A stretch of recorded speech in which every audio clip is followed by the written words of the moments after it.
exhilarating. Exhilaration. It's exhilarating. Very demanding. Very fulfilling. A lot of fun. That's what it feels like to be a Snowbird pilot. From the ground, they are awe-inspiring. The Snowbird Aerial Ballet has thrilled millions across North America. They are regarded internationally by their peers as second to none. And in 1990, the Snowbirds celebrated their 20th anniversary. That's what's remarkable. Although formation flying and aerobatics is part of military training, early teams were disbanded almost as fast as they were formed. It began in 1929 with the Siskins, highly skilled aviators even by today's standards. But 3 years later, they were finished. In 1959, to celebrate the 50th anniversary of powered flight in Canada and the 35th anniversary of the RCAF, the Golden Hawks soared skyward on the F-86 Sabrejet, but the team was disbanded in 1964. Then in 1967, Canada's centennial year, it was the Golden Centenaires, flying the Canadian Tudor, a jet trainer. 1967 came to an end, and so did the Golden Centenaires. But in the process of that year, I suddenly started to realize that Canadians that I was talking to right across the country were saying, don't let happen to the Centenaires what happened to the Golden Hawks. Colonel Owen Bartley Philp, retired, founder of the Snowbirds, affectionately known to all as O.B. Subsequently, about 18 months later, I was promoted and sent down to Moose Jaw as the base commander. It also happened that some of the airplanes that we flew with the Golden Centenaires were on the base. So it didn't take long for the idea to germinate again that perhaps, just perhaps, we may be able to get another aerobatic team going. I tried it on for size, talking to a lot of the senior airmen of the time. They weren't prepared to support the formation of another aerobatic team, primarily because we were going through the throes of integration at the time. And we just believe that the principle of a single service is right in the age in which we live, that it reflects. However, that didn't stop me from, within my own mandate, forming a formation demonstration team. No aerobatics involved, but a formation demonstration team. The following year, in 1971, we put the team up with 7. We increased the number to 7. In the meantime, I was able to arrange surreptitiously with some of my friends in the technical empire that the rest of the old Centenaire airplanes mysteriously arrived at Moose Jaw. In 1972, the first leader of the Snowbirds, Glenn Younghusband, a man with a lot of initiative and imagination, he designed what he called, with us looking me right straight in the eye, he called it a slanted 360, which really is, in my mind, an aerobatic maneuver. We went along with this and we let it go, and we had the Chief of the Defense Staff, General Sharp, out to the air show at Moose Jaw that year in '72. And I was sitting with the general when he watched the performance, and he looked at me and he said, "Obie," he said, "I thought we weren't supposed to have any aerobatic maneuvers." And I said, "Sir," I said, "that's not an aerobatic maneuver." I said, "That's just a slanted 360. And he said, "It must be something in my vocabulary I've missed." However, as a result of that conversation, the following year for 1973, with General Sharp's support, authority finally came through to have a formation aerobatic team. OB's persistence and guile made the dream of a Canadian aerobatic team come true. 4 years later, the Snowbirds received permanent status in the Canadian Armed Forces. Who were these Knights of the Sky and their dedicated ground crews that began the 20-year tradition of the Snowbirds? Well, to begin with, you have to be a very good pilot, and you have to be a very good hands and feet man. I mean, you really got to have a touch, and not all people have that. Major General Glenn Younghusband, retired. The Snowbirds' first lead, 1971. there was a dividing line at about 3G, which is, 3 times gravity. And at that point, there's a lot of, every little error is magnified. So in a formation team where you're always up around 3, 4G, every tiny little error that you make in flying is magnified, 5-fold, 10-fold. I think the training that you get with the Snowbirds, and certainly we get about 5 to 6 months of training prior to starting your show season, prepares everybody for that kind of intense level of flying. Tom Griffiths, retired, flew solo in 73-74, then team lead 79 and 80. We like to find an individual who is very self-critical of his own performance and is able to analyze his own mistakes and correct them. But probably more importantly, he's an individual who can listen to others criticize his performance and accept that kind of criticism as constructive criticism and learn from it. The individual, of course, has to have a good flying record. He has to be inspired for this type of work. He has to have a family that is supportive of what he's going to get into. Major George Miller, retired, team lead, 1973-74. Remembering here, close formation, requirements of the Snowbirds is upwards of sometimes 3 feet apart. Well, it's hard to fly 3 feet apart day in and day out. And like a moth to a flame, sometimes the better you get, the closer you want to fly. As a matter of fact, I probably went after it starting in 1962 when I was an air cadet and saw the Golden Hawks perform over the St. Lawrence River by the Chateau Frontenac in Quebec City. Major George Howie, retired, flew the box position in 72-73 and returned as team lead in 83-84. Yes, it was the zenith of my flying career, and it's still up there at the apex. I don't think it'll ever be matched again. Yeah, you always miss it. It was great. I mean, it's most challenging, most fun flying that one can ever do. Lieutenant Colonel Yogi Puggabear flew solo in 74-75, flew lead in 85-86, now base operations officer at CFB Moose Jaw. I think everybody really would like to do that kind of a job because it is extremely demanding, but it's very rewarding. And I probably the only one word I can think of describes it is great.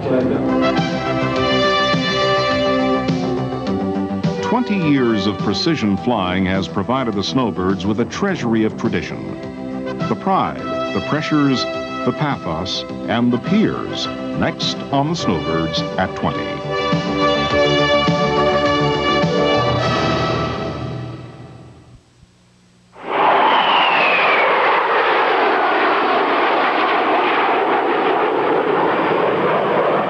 There's a fraternity, a ineffable bond between all of us, and mostly between military aviators, especially between our two countries, where we share the same interests, common interests, and same standards. And then Captain Steve Henderson, a member of the U.S. Air Force Thunderbird aerobatic team, and a fan of the Snowbirds.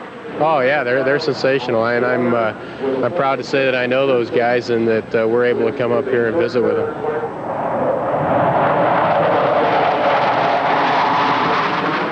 That fraternal bond is further enforced by members of the U.S. Navy's Blue Angels. Lieutenant John Foley. I think we go through the same training, and you're put under the same pressures, both mentally and physically, and it builds a bond. You've experienced the same thing, so it's a closeness that I think I'll treasure the rest of my life. The American teams, by virtue of their aircraft, fly what might be termed a muscle show: speed, power, and precision.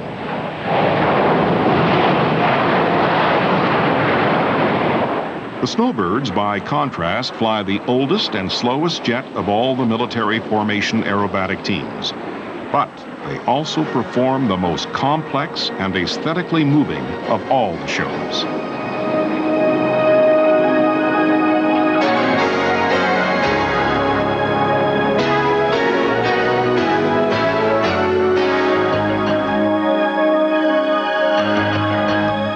I look at a formation aerobatic team as something that should be choreographed very well. It should show symmetry. It should be sort of a ballet effect. We're as good as anybody else in the world in this particular phase of flying operations. And Canadians like that. I've often said that the Snowbirds now are as much to Canadians as the RCMP musical writers. And I suppose it's much like an actor or a singer or somebody like that gets up on the stage and puts on a performance. And if you put on a good performance, then, you know, you really feel great. I mean, it's a real high, and there's no question about it. I can just sense the feeling, what's going on. What I feel is the emotion from the crowd. Captain John Hackett, retired, first Snowbirds commentator and raconteur. Probably more than the rest of the team. I was the one that heard the crowd go ooh, or ah, or I heard the claps when they did their heart and gave it to the ladies. And I was the one that heard all of that, which most of the team didn't hear because they were up flying. And I still hear that today. There's a job there to do, and you complete it, you're glad you did it, and as long as you see those birds up there flying information, you're glad they're there, and you're glad you did your job. Sergeant Doug Marshall, retired, crew chief in '74 and '76. Our airplanes weren't all modified, so there's lots of times we would have to fly in the other seat in order to run the radios and pull the gear, etc., for the pilot. Because sometimes we'd do a show before we landed. That meant experiencing a jet pilot's worst fear, the unpredictability of a bird getting sucked into the engine. I always remember when I had the formation in a complete 9-plane formation, doing an arrival show at Moncton, and I was leading the formation and suddenly had a bird strike when I was completely heading towards the ground with an all 9 aircraft. In fact, my crew chief was with me as Sergeant Marshall at that time. And we got a bird strike in the right intake of the engine. I felt it on my right foot here because my foot was right against the skin of the aircraft. Everybody sort of gradually fanned away, and we had a couple of very close calls there as aircraft came pretty close to each other. But Major Miller, being the pilot that he is, he pulled the aircraft up and landed, and he's declaring an emergency all the way down because it's a commercial airport, and he couldn't get any response from the tower. It just so happened we were over a very short runway, and we just did one spiral and landed, and it was all over. We never had to eject. We thought of it. So he went up the steps to talk to the tower operator. He said, why didn't you get my emergency? Oh, tower operator said, we're out in the balcony watching the show, boys. Some incidents are close calls. Others are just tragic. In 20 years, the Snowbirds have suffered 3 flying fatalities. 2 as a result of mid-air crashes. Another was a structural problem. There's an element of risk, as there is an element of risk as you walk out your door. The risk appears to be higher, but yet when you're flying in a Snowbirds, you are surrounded by professionals. George's wife, Joan, speaks for most Snowbirds' wives. I think the biggest advice that I would give to anybody is to keep the lines of communications open, and that it becomes a very stressful time almost. The guys get so wrapped up in what they're doing that sometimes the families feel like they're being left out.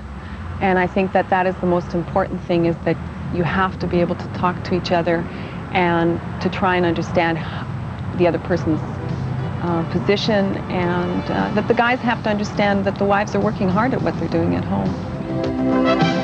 The 1990 edition of the Snowbirds was a very special group. They carried the mantle of being the 20th anniversary team. How they joined with their predecessors to celebrate that occasion is next on the Snowbirds at 20.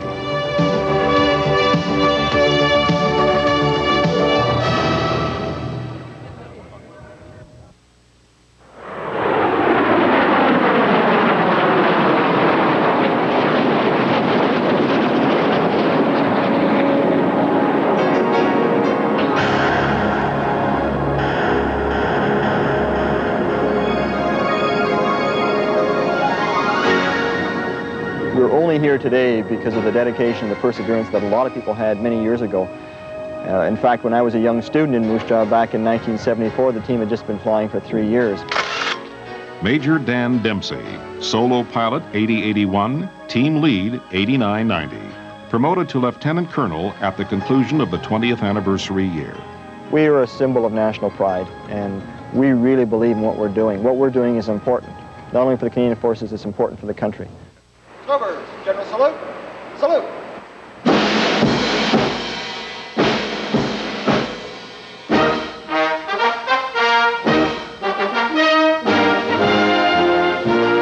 Major Dempsey transferred the team to the new lead, Major Bob Stephan, in October of 1990. That marked the end of one generation of Snowbirds and the beginning of another. The old generation, some 340 pilots, ground crew, their spouses and friends, gathered where it all began, CFB Moose Jaw. We got all the old men in the front here, I'm glad to see that. But we're going to let them. They took team pictures from 1971 through to 1990. On the count of three, everybody smile. 1, 2, 3.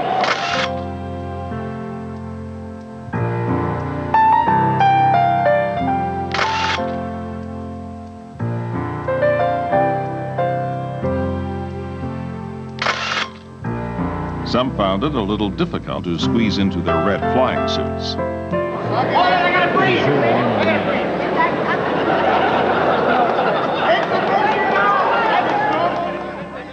They laughed, they joked, they cried. When they started this enterprise, none could have imagined they would be celebrating this occasion. We focused on 7 individuals. Where are they now and what are they doing? Well, George Howie starts each day at the crack of dawn in Victoria. He is still in aviation. First officer with Time Air flying the de Havilland Dash 7. Airspeed stall and gear warning. All tested. Caution and advisory lights. They were all tested. Synchrophase. It is off. Anti-skid. Not exactly the Snowbirds, but he's flying. That's what's important for him. When you come back, you'll shut the engine down and you'll get out and yes, and the brief the other guy. Okay, perfect. George Miller is an executive with Spar Aerospace Industries in Ottawa, the people that make the Canada arm for the American Space Shuttle. George is responsible for marketing products like this Brazilian trainer, the Tucano. But he misses those days as a snowbird. It's a tremendous letdown to just stop. It's like going full throttle in the entertainment business, and all of that comes with it. You're traveling all the time, and it's fully exciting. And all of a sudden, it stops, and it stops dead. And you can get into other flying jobs and sort of thing, and that's interesting. But it's never quite the same thrill. Tom Griffiths is now president of a gold mine. Really, as far removed as that may be from flying, the Snowbirds did prepare him to handle stress. On several occasions, I've thought back to a couple of events in my time as a snowbird that were very stressful in the air, and they might have been very short-lived, but you get through them. And in retrospect, you think how you handle that situation, and that was a life-and-death situation. And when you put it into perspective with what I'm doing now, when I run into a stressful situation, I very often reflect back to my time as a pilot, and it sort of puts it all into perspective.